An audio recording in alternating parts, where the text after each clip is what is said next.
বিশ্বাস করো, অনেক কষ্ট করে এই চাকরিটা পেয়েছি, শুধুমাত্র তোমায় পাবো বলে। হোয়াট? ইয়েস। মনে নেই তোমার কলেজের দিনগুলোর কথা? আমার মনে আছে মিস্টার, কিন্তু বোধহয় তোমার মনে নেই। আমি তোমাকে কোনোদিনও আই লাভ ইউ বলিনি। কোনো অসুবিধা নেই, এখন বলবে। আমি যে তোমাকে ছাড়া অন্ধকার দেখবো খুশি।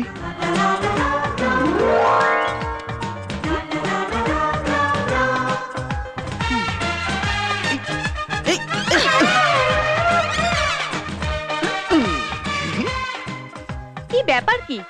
তুমি সবসময় আমার পেছনে কেন ঘুরঘুর করো? সেটা মুখ ফুটে বলতে হবে নাকি? বুঝে নিতে পারো না?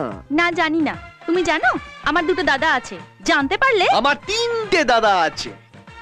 আচ্ছা, তোমার আর আমার প্রেমের মধ্যে দাদারা আসবে কেন বলো তো? What? Yes, I love you Khushi. সত্যি? তাহলে আমি বলছি, শোনো, I don't love you, understand? Khushi, তুমি আবার? আমি আবার।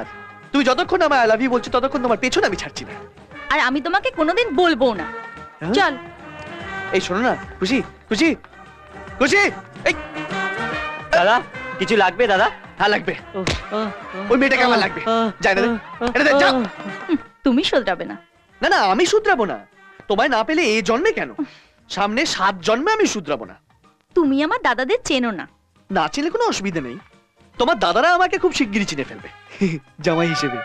অসম্ভব, বরঞ্চ মার খেয়ে রাজি আছি, তোমার জন্য আমি রাজি আছি। খুশি, তোমার দাদাদের ম্যানেজার আমি, আমাকে ছাড়া ওরা 2 পাও চলতে পারে না। সিদ্ধার্থ, দেখেছো, আসছি স্যার। এখনো বলছি, এখান থেকে চলে যাও। চলে তো আমি যাবই, নিশ্চয়ই যাবো, হ্যাঁ। তবে এত তাড়াতাড়ি নয়। আগে তোমার দাদাদের হাত করব, তারপর তোমাকে সঙ্গে করে নিয়ে তারপর যাব।